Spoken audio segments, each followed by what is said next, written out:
자, 오늘 저희들 함께 보실 하나님 말씀은 레위기 23장 33절에서 42절입니다. 33절에서 42절의 말씀 제가 봉독해 올리겠습니다.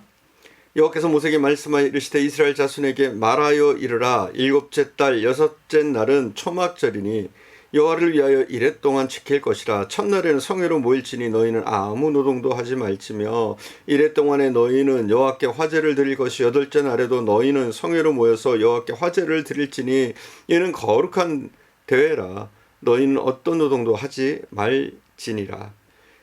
이것들은 여호와의 절기라. 너희는 공포하여 성회를 열고 여호와께 화제를 드릴지니 번제와 소제와 희생제물과 전제를 각각 그날에 드릴지니 이는 여호와의 안식일 외에 너희의 헌물 외에 너희 모든 선제물 외에 또 너희 모든 자원제물 외에 너희가 여호와께 드리는 것이니라.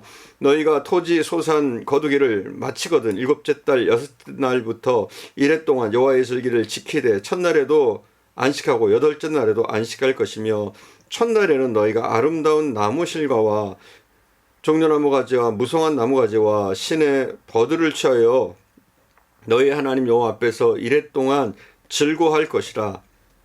너희는 매년 이레 동안 여호와께 이 절기를 지킬지니 너희의 대대의 영원한 규례라. 너희는 일곱째 달에 이를 지킬지니라. 너희는 이레 동안 초막에서 거주하되 이스라엘에서 난 자는 다 초막에 거주할지니.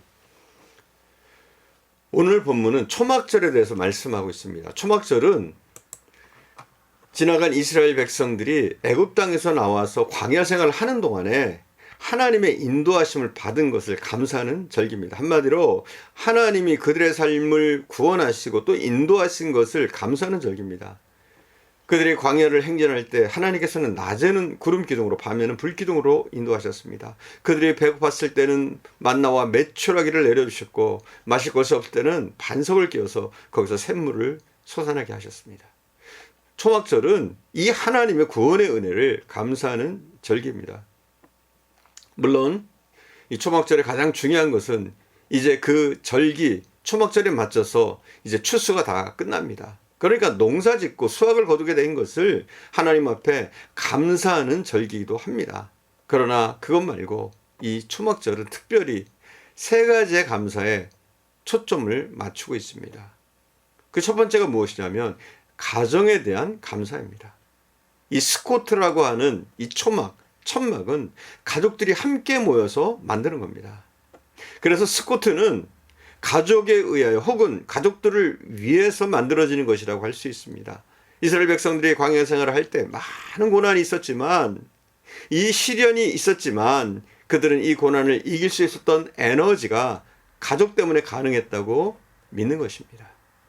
사랑하는 남편, 사랑하는 아내, 사랑하는 자녀들, 가족 사이에 나눠지는 그 사랑의 힘이, 이 사랑의 에너지가 그 광야의 고난과 역경과 시련을 이길 수 있는 그런 힘, 용기, 근원이 될 수 있었다라고 감사하는 겁니다.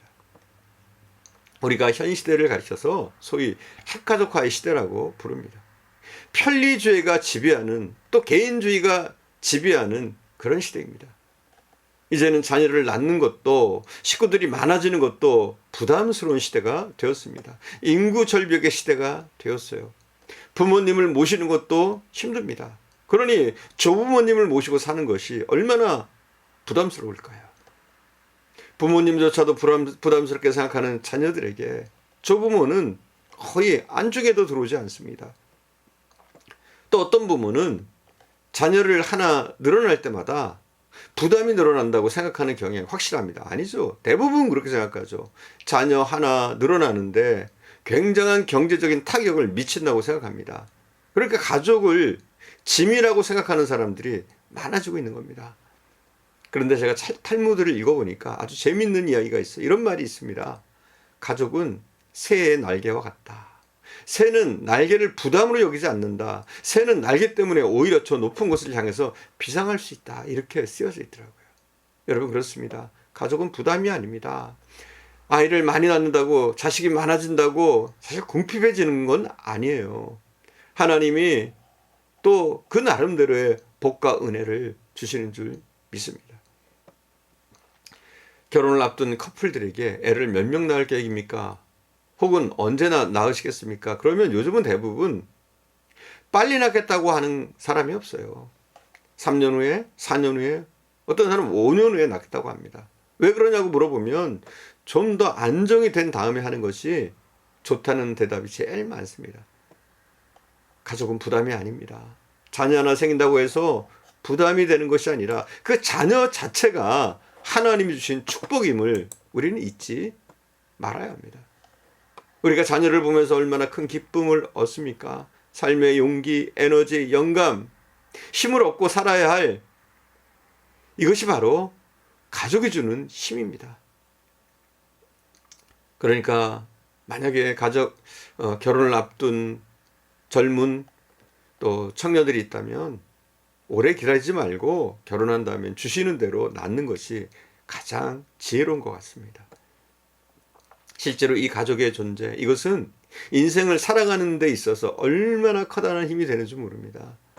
물론 가족 때문에 어려움도 있죠. 그러나 어려움보다는 훨씬 더 많은 축복, 훨씬 더 많은 사랑, 훨씬 더 많은 격려가 우리의 가정에서 나누어지지 않습니까? 그래서 이 스코트라는 것은 가족의 사랑의 보금자리, 그리고 안식의 피난처라고 할 수 있습니다. 그래서 그들은 이 스코트를 만들어 놓고 이 스코트 안에서 노래를 부르고 사랑을 고백하고 축제를 벌이고 그리고 안식의 기쁨을 누렸습니다. 사랑하는 여러분, 우리가 참 힘든 시대를 살고 있습니다. IMF보다 더 어려운 경제 현실 속에 살고 있습니다. 그러나 생각해 보세요. 우리에게 가족마저 없었더라면, 우리의 따스한 가정이 없었더라면, 나를 격려해주고 나와 함께하는 내 남편, 내 아내가 없었더라면, 나의 자녀들이 존재하지 않았더라면 우리는 얼마나 더 무기력해지고 얼마나 우리는 더 낙심했을까요? 이 시대 가족을 주신 하나님께 감사하시기를 바랍니다. 이것이 이스라엘 백성들이 드렸던 첫 번째 감사예요. 가족에 대한 감사. 두 번째 감사는 무엇이냐? 신앙의 공동체에 대한 감사였습니다. 이스라엘 백성들이 자기들의 스콧, 자기 가정을 위한 스콧을 만들지만 또 때로는 다른 사람의 스코트를 방문합니다. 또 어떤 경우에는 옛날에는 아주 광야에 나가서 여러 사람이 함께 거할 수 있는 굉장히 큰 천막, 스코트를 만들기도 했습니다. 이것은 과거의 이스라엘 백성들의 광야의 행진이 비단 나의 가족의 행진이었을 뿐만 아니라 가족이 함께 모여진 더 큰 가족, 공동체 행진이었다는 사실을 확인하고 있었던 겁니다. 이것은 나의 스코트뿐만 아니라 우리의 스코트, 우리가 함께 머물 수 있는 커다란 공동체로서의 이스라엘 백성들은 함께 더불어 광야의 길을 행진하고 있었던 겁니다. 내 가족이 내게 이루가 되는 것 못지않게 또 내 주변에 같이 하나님을 고백하고 같이 하나님의 사랑을 나누는 믿음의 형제자매, 예수 그리스도를 구주로 고백하는 우리 믿음의 공동체의 모임, 이 모임이야말로 우리의 인생의 삶에 굉장히 귀중한 자리를 차지한다는 사실을 우리는 다시 한번 기억해야 됩니다. 이스라엘 백성들은 그래서요, 이 시간들을 통해서 그들은 격려하고 위로하고 서로 힘을 북돋아주고 도우면서 이 광야의 행군을 했습니다. 이것을 기념하면서 그들은 이 초막절을 지냈습니다. 저는 이것이 신약적인 시각, 신약 성서적인 시각에서 본다면 이 믿음의 공동체가 무엇이겠습니까? 바로 교회 아니겠습니까? 여러분, 교회를 어떻게 생각하십니까? 오늘날 교회가 이 세상을 향해서, 사회를 향해서 할 일을 다 하지 못하고 있다는 이런 비난을 많이 받습니다. 저는 그 비판이 상당히 의미 있고 우리가 좀 부끄럽게 생각하면서 고쳐나가야 한다고 느낍니다. 그러나 부끄러움과 동시에 그럼에도 불구하고 이 땅에 교회가 완전히 사라져버린 세상 한번 상상해 보십시오. 교회에 부끄러운 요소도 많지만 교회가 있었기에 누릴 수 있었던 축복도 많습니다. 교회가 사라진 세상 한번 상상해 보세요. 교회가 없이 내가 지금 인생을 산다, 상상이 되십니까? 위대한 과학자 아인슈타인은 노후에 기독교 신앙에 귀의했습니다. 그러면서 이런 유명한 고백을 남겼습니다. 나는 평소에 특히 젊었을 때 교회를 경멸했다. 교회를 무시했다. 그러나 내 조국 독일이 어두워졌을 때, 그리고 나치의 핍박 아래 있었을 때 내가 경멸하고 무시했던 교회는 우리 민족의 유일한 소망이었고 사람들의 안식처였다. 그리고 내가 나이를 먹어가면서 내 노후의 인생의 석양역에서 나는 교회 위에 내 영혼의 위로를 경험할 수 있는 장소를 찾지 못했다. 나는 이제 교회로 다시 돌아간다. 이런 유명한 고백을 남겼습니다. 사랑하는 여러분, 교회는 너무나도 소중하고 필요합니다. 우리가 이 땅을 믿음을 지키고 살아갈 수 있는 건 우리 가족 못지않게 교회 공동체, 우리 믿음의 형제자매가 함께했기 때문에 가능했던 것인 줄 믿습니다.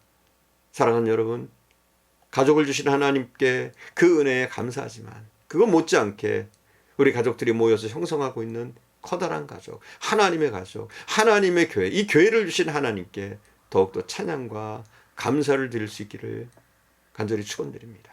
기도하겠습니다.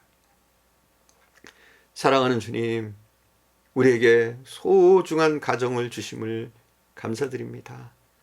하나님이 우리에게 가정을 허락하셨고 우리가 서로 의지하며 서로 사랑하며 서로 아끼며 서로에게 힘이 근원이 되어지는 존재로 우리가 가족관계를 형성하게 하심을 감사합니다. 더욱더 아내를 주심에 감사하게 하시고 또 남편을 주심에 감사하게 하시고 우리에게 자녀들을 허락하심에 감사할 수 있는 저희들 되어줄 수 있도록 은혜를 베풀어 주옵소서. 가족 못지않게 우리에게 교회 공동체를 주심을 감사를 드립니다. 교회 공동체를 통해서 우리 한 사람 한 사람이 서로가 서로에게 힘이 되는 존재가 되어지게 하시고 용기를 주는 존재가 되어지게 하시고 우리 전체 분당중앙교회 공동체가 하나님 앞에 온전히 설 수 있도록 인도해 주시기를 원합니다. 우리가 한 사람 한 사람이 공동체 일원으로서 맡겨진 사명을 다하게 하시고 우리가 손잡고 한마음이 되어 이 분당중앙교회를 사랑으로 또 믿음으로 이끌어 나갈 수 있도록 주님 은혜를 주시옵소서. 오늘도 함께 하신 주님께 감사드리며 우리 구주 예수님의 이름으로 기도드립니다. 아멘.